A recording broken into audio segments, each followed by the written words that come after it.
Hello, my fellow citizens, and welcome again to another episode of Star Citizen FM, episode 58. Star Citizen FM is your fan community source for anything related to Star Citizen, community events, or anything else in the verse that might catch your fancy. Star Citizen FM is hosted by yours truly, Dr. Hawk, so join me on this special interview episode as we interview our favorite, Sandi, from Cloud Imperium Games. And as promised, fellow pilots, I have an awesome interview lined up with none other than our very own Sandi. How are you doing today, Sandi? Hey everybody, thank you for having me on your show. And thank you very much for taking the time to do this. I know we've been trying to beat around the bush here for a while now and get this arranged, so thank you very much for making it happen. It means a lot. I know I'm not that big, but appearing on my little show means all the world to me. Absolutely. So, for most people out there, they already know who you are, but would you like to give me a quick rundown of your title and what you do at CIG? My title is VP of Marketing, and I basically run other things, events, concierge, customer service, relationships with hardware partners, just general branding of the brand, and things like that. So, one of the things that I've actually really wanted to ask you for quite a long time is that over the last year, little over a year now, we've watched Star Citizen become this small little Kickstarter that quickly, catapulted into the landslide and support and people that wanted to see it succeed to this vision that everyone wants now. It's quite successful, or will be. At the same time, what does it feel like being on this kind of roller coaster ride? You start off small, you're unsure, you're nervous, and now you're still probably a little unsure. There's still uncertainties, but you have a more established fan base and support, a foundation. How does it feel? I think it's exciting, and it's also, there's quite a bit of pressure. We're not really. Yes, we've raised quite a significant sum of money, but to have longevity in a game, we're still not got a huge community as yet. So there's still a ways to go, for me anyway, in my job. Correct. So with something like that, with the longevity, what exactly are you looking for then in that case? Are you looking for a specific number, a specific figure? Is it what kind of factors into this when you're sitting down and thinking, will Star Citizen float or sink? What are the factors that come into play?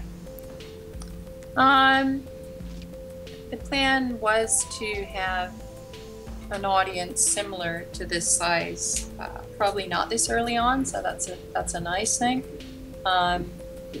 But definitely probably 2 million, somewhere in there. Alright, so would that be considered a sustainable audience, or what you initially wanted to achieve? That's definitely a sustainable audience. Okay, so we're not shooting for World of Warcraft figures. I definitely think that the game has potential to be World of Warcraft figures, but I'm not going to count my chickens before they hatch, so to speak. Fair enough. So, going back to that topic though, being on the roller coaster ride, from a personal experience, like, you yourself have become sort of a bit of a poster child, or a figurehead, so to speak. A lot of people look up to you in chat roll, and seeing you get out to the events and meet the fans, come talk to us, on a personal level, not just analytical. How has that been for you, coming into something like this? Yeah, it's kind of different. Gamescom was quite surprising to me how popular that was, and how, I guess, dedicated the fans were and exuberant they were for the game. And Chris Roberts and everything that we showed off there. So it's definitely challenging. And just when you think you're going to have a holiday, there's something that happens. Well, not holiday, but maybe just relaxing a little bit and not working 16 hours a day. Right. So what did you find so surprising about it, though? Was it the massive energy, just the enthusiasm, the support? What exactly is the highlight for you when you look at us? Or even Quirk. What's that? Or even Quirks. Yeah, I mean, it's definitely. I don't quite know how to describe it. I'm not sure if PAX East is going to be a similar kind of event, but certainly the Gamescom one, it was just like, it was like being at the Super Bowl or something. It was everybody's so enthusiastic and energetic, and people were screaming and shouting and taking photographs. I mean, it was it was complete craziness at the party.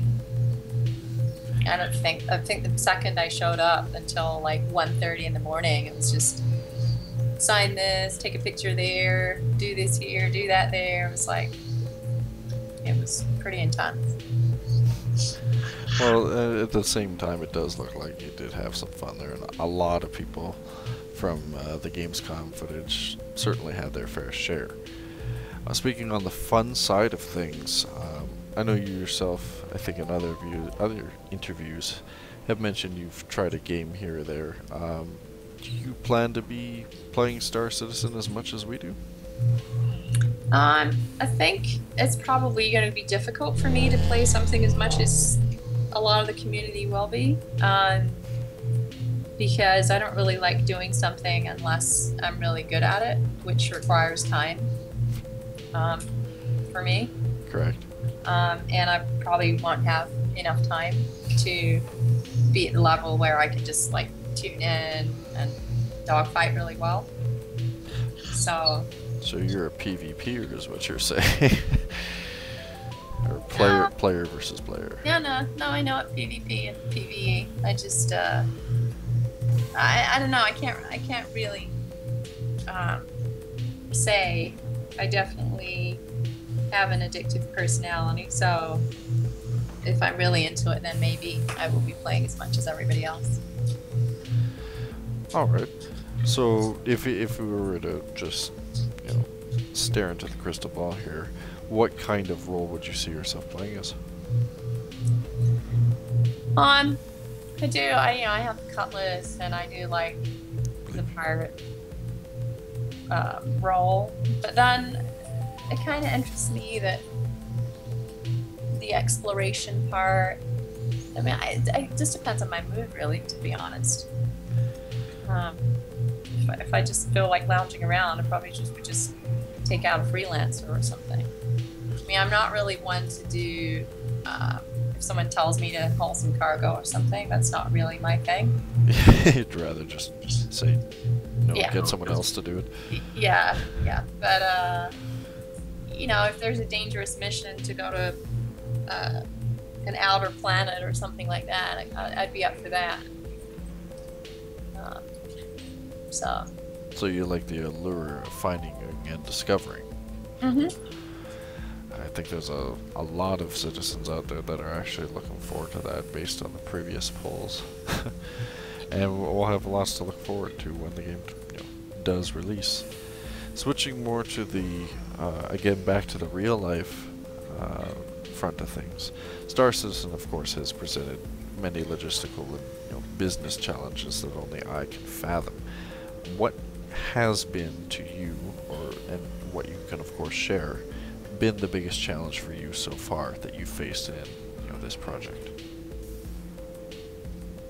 I think it's because we're doing something that's quite new in the business model, in as much that for most people it's kind of backwards. Usually you would have a game you would launch and then take it to market. But this needs to be marketed before the game's actually out. So it's a big challenge to find people that understand what that is. I mean, even up until now, I don't have a marketing team because it's hard to find somebody who understands what they need to do. Well, you're also rocking the boat too, so to speak, because this Star Citizen has gone and done a few new and different things before.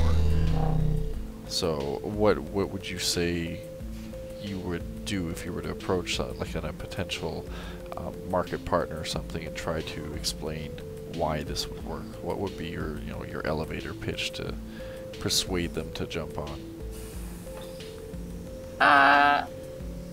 Well, I mean, I don't really want to sound cocky, but I haven't actually tried to persuade anybody to come on. It's actually been the other way around. It's just that I haven't really liked the pitch that the other party has given me.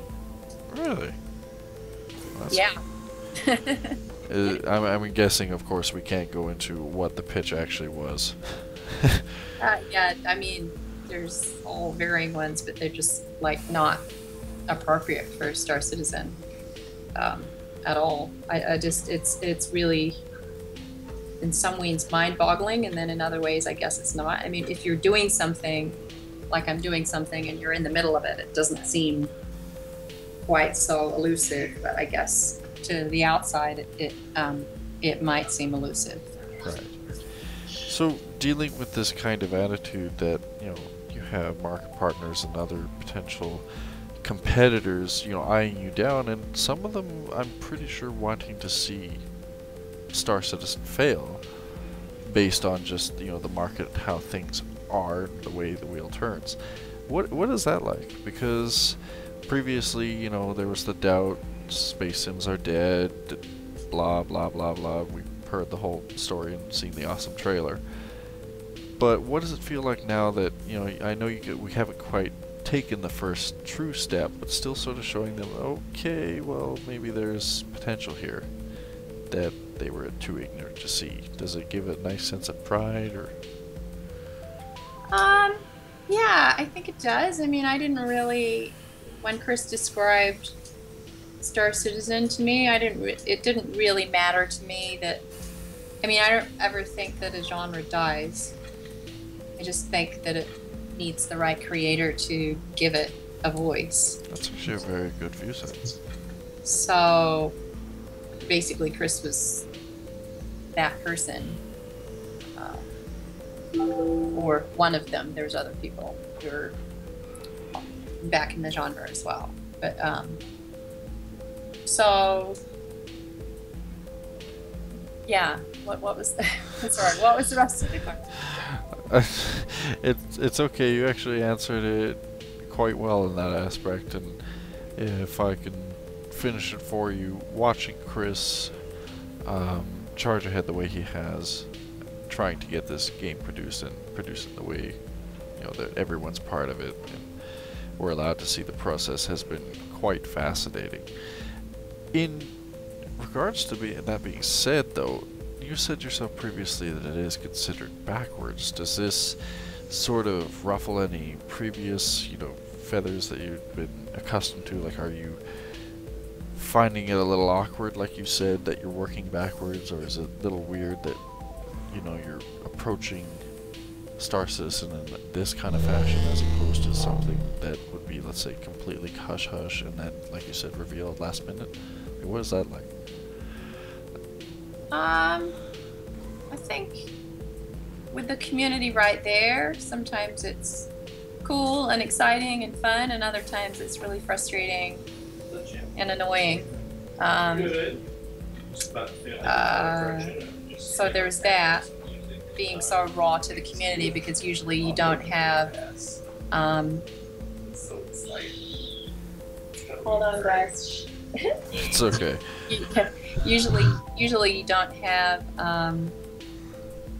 somebody or the public. I mean, in a film, for example, you could do a focus group, Right. but that isn't until the film's finished. You're not got fans in the middle of it saying, "Hey, I don't like the way you're shooting this, and don't do that, and this ain't cool." And so that's quite different. I think the working backwards thing just means need to be more creative.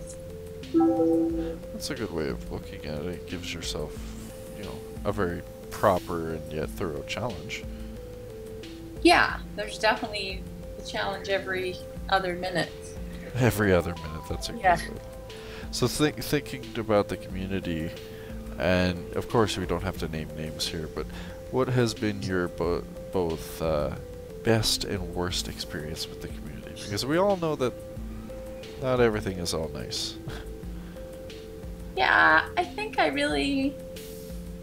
with the community, I really enjoyed the beginning of the campaign. I actually really enjoyed the old Kickstarter thread, because there was a few of the usual people that you'd see on there, and you become friends with them. The chat roll regulars. Yeah, but on the Kickstarter, it's a bit more of a contained format, rather than chat roll just kind of rolls so fast. You're not really, unless you know somebody beforehand, it's pretty hard to connect to somebody on chat roll. But the Kickstarter comments just kind of stay up, and it runs much slower. Right. And the beginnings of Concierge were really fun. There's a few people who still email me personally, and we chat about different things outside of the game, just general things.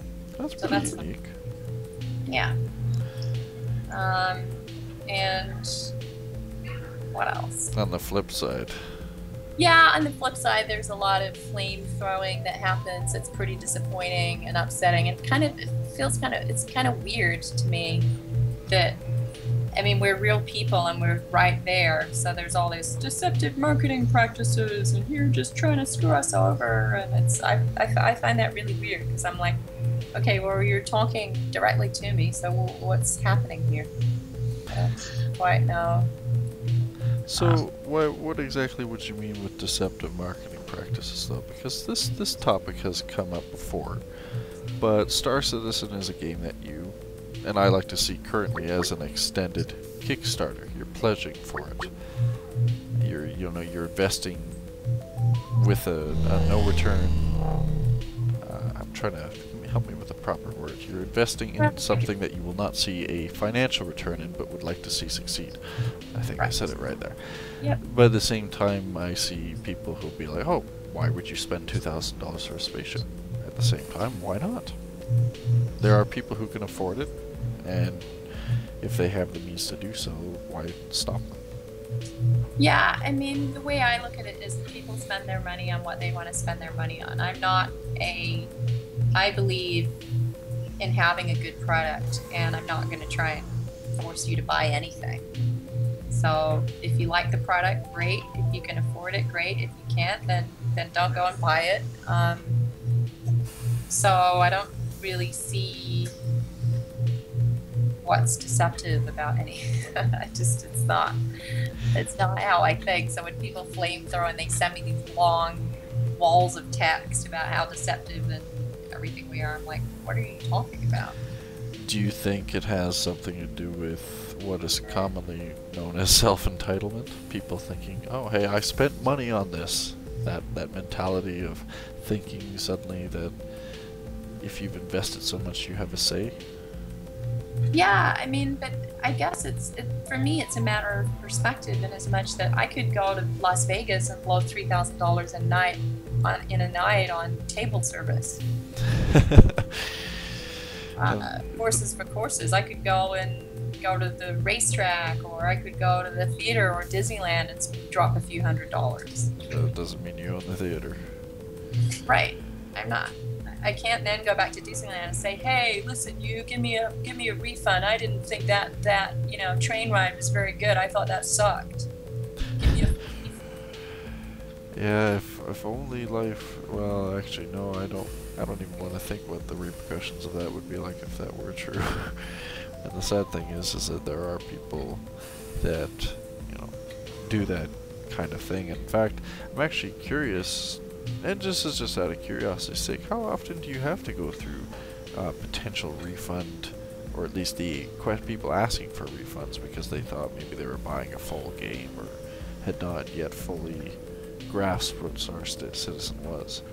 I mean, we get genuine ones, which we will refund. Say somebody completely misunderstood, and we can appreciate that, as it's a international game, and some people don't speak English that well. Right. So, but they're usually like $30 or $40 pledges.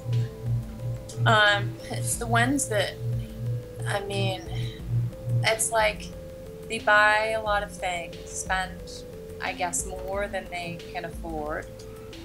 Oh, you're talking about like the higher people, Yeah. $5,000 plus. No, not even that, not that much. Oh, okay. Like maybe 500 to, or maybe starting at 200, somewhere in there, 200 to like, I don't know, 1,500 or something like that, somewhere in that zone. I mean, yes, we do get the way higher backers. A couple of them threaten to refund, and then when I call them on the refund saying, okay, I'm going to refund completely, then it usually cools off. But I don't like I don't like getting into those arguments, but at the same time, I don't want somebody who, in our community, who keeps saying we're deceptive, we're trying to fool you, we're trying to... So do you just take it in stride? You know, try to keep moving on and look at the grand picture of what the goal is, rather than just the smaller problems. Yeah, I mean, I am pretty thin-skinned, but then I just do what I do. It's not like I'm like a dog chasing cars. I just started thinking of Christopher Nolan's Batman. Jeez. But you carry on. Sorry. Yeah, no. So yeah, I mean, I don't tend to focus on when people start making those comments. I mean, that's not really constructive criticism. So, well, on a more positive note, the community has done a lot of amazing things. In fact, right now you guys have the next great starship going, which is quite amazing. I tried to participate along with pleasure. I did make it, but oh well. And it's showing some of the amazing creativity that we have from some of these people.